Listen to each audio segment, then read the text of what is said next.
Okey, Assalamualaikum, selamat sejahtera. Kita nak masuk tutorial hari ini 9.4a iaitu daya gerak elektrik dan rintangan dalaman. Dalam bahasa Inggeris, kita panggil EMF, Electromotive Force and Internal Resistance. Okey, untuk soalan yang pertama kita terus. Okey, apakah yang dimaksudkan dengan daya gerak elektrik? Ni, saya dah tulis siap-siap. Daya gerak elektrik, EMF ataupun DGE bermaksud kerja yang dilakukan untuk membawa satu coulomb cas ke seluruh litar lengkap. Ayat dia lebih kurang macam beza keupayaan. Cuma beza keupayaan, kalau ingat lagi lah, kerja yang dilakukan untuk membawa satu coulomb cas antara dua titik A dengan B contohnya. Nampak? Merentasi dua titik sahaja. Jadi dia bukan satu litar yang lengkap. Jadi litar yang lengkap, voltan dia biasanya kita akan tengok bateri. Nanti kita nak tengok. Jadi kita permudahkan. Alright. Jadi DGE ni, saya ulang sekali lagi, ialah voltan pada bateri. Jadi kita nak cerita sikit, apa cerita sebenarnya DGE ni dan kenapa ada rintangan dalaman. Okey, pada suatu hari awak pergi beli bateri. Bateri tu tulis 3 volt. Ya je 3 volt. Jadi betul ke 3 volt bateri ni? Maka awak pun ambil voltmeter, awak sambung sini. Jadi dia keluar bacaan. Bacaan dia tulis 3 volt. Maka betul lah bateri awak tu 3 volt. Okey. Jadi kita ambil bateri yang sama. 3 volt ni kita letak dalam litar elektrik. Ting. Okey, bila kita letak dalam litar elektrik, maka mentol ini pun menyala. Okey. 3 volt tadi 3 volt. Jadi kita pun cek. Kita cek voltan yang merentasi mentol ini. Bila kita cek, rupanya V dia ialah 2.8 volt. Kenapa dari 3 volt asalnya kita cek guna voltmeter? Bila kita pasang pada litar, tinggal 2.8 volt. Bila kita cek dekat atas ni pun, memang dia tulis 2.8 volt. Kenapa jadi macam ni? Sama, 2.8 volt, 2.8 volt. Sebelum kita masuk dalam litar, voltan kita 3. Bila kita dah masuk dalam litar, dah ada arus yang mengalir, tiba-tiba kita punya voltan menjadi 2.8 volt. Okey. Bermaksud ada voltan yang hilang, V loss kita panggil. Berapa banyak voltan yang hilang? Asalnya 3 volt, sekarang 2.8 volt. Voltan loss ialah 0.2 volt. Nampak? Soalannya, siapa yang curi 0.2 volt tu? Jadi yang curi 0.2 volt itu membuktikan bahawa dalam bateri wujud satu perintang yang dipanggil rintangan dalaman. Dia inilah yang curi 0.2 volt tu. 2.8 campur 0.2 dapat tak balik 3 volt? Dapat. Jadi masalahnya ialah rintangan dalaman sebab dia duduk dalam bateri. Jadi kita tak boleh nak pasang voltmeter. Okey? Tak boleh nak pasang voltmeter nak mengesan 0.2 tu. Jadi kita cuma boleh cek dia yang hilang. Jadi dekat sini kita kena faham satu benda.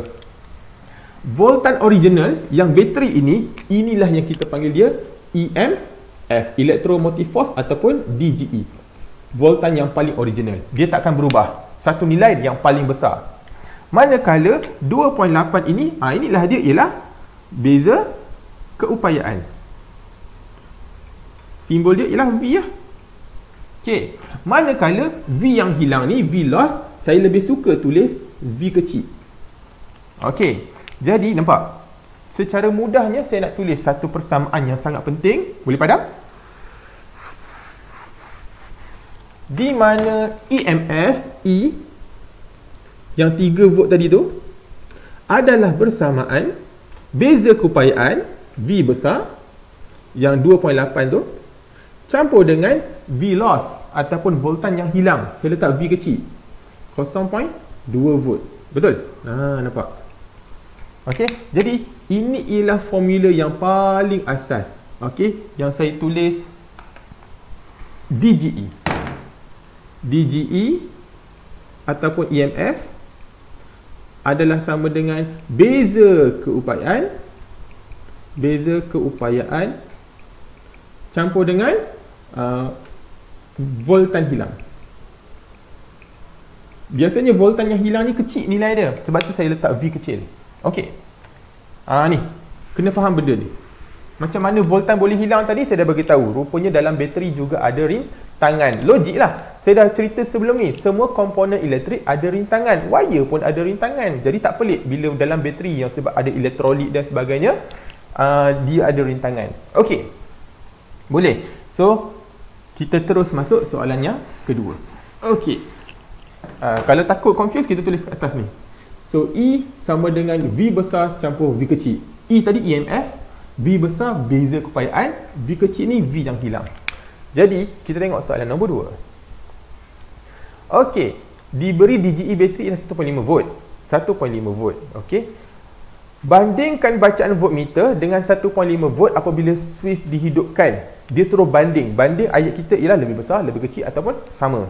Jadi, bila kita on 1.5 volt tu bateri sahaja, kita tak ada on switch apa-apa. Tapi bila kita on switch, dah mula ada arus mengalir. Dengar ayat saya. Bila ada arus mula mengalir, voltmeter tak akan baca 1.5 lagi. Dia akan baca kurang dari 1.5. Okey, jadi bacaan voltmeter V, so V akan kurang dari 1.5 volt. EMF ni ingat, EMF ni kita ukur bateri sahaja, tak perlu ada arus. Ambil voltmeter, letak je dekat bateri. Okey. So, itu soalan nombor 2. Selesai. Mari kita kena faham. Apa-apa nilai V mesti sentiasa kurang dari E 1.5.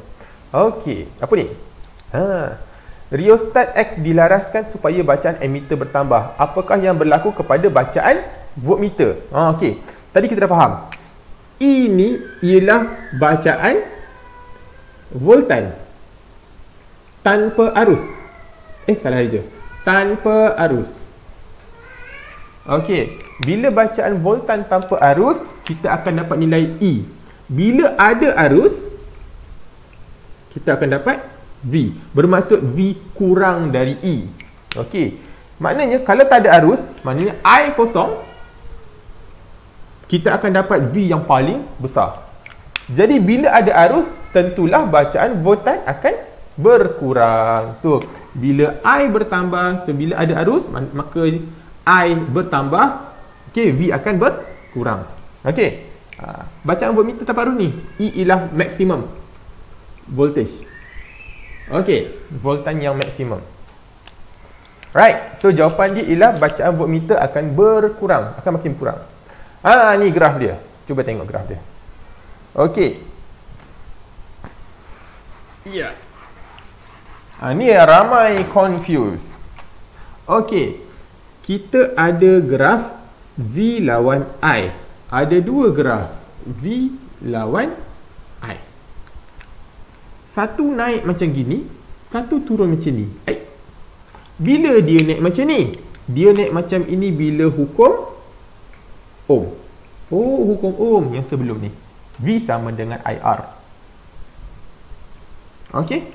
Manakala bila kita masuk EMF ataupun DGE ataupun EMF, dia punya graf akan makin turun. Okey. Apa beza dua ni? Hukum Ohm, dia punya litar macam ni. Okey. Ini ialah R. Okey. Ini pun sama. Ini ialah R. Okey. Untuk hukum Ohm, voltmeter duduk dekat R. Nampak? Saya ulang semula. Untuk hukum Ohm, voltmeter duduk dekat R. Semakin bertambah arus, semakin bertambahlah voltan dia. Manakala untuk EMF, voltmeter letak dekat bateri.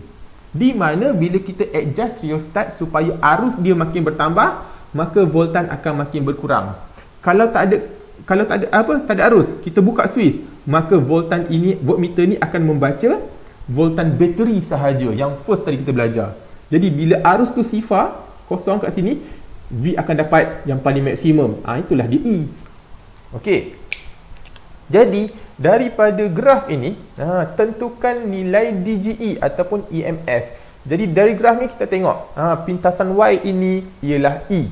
Jadi saya jawab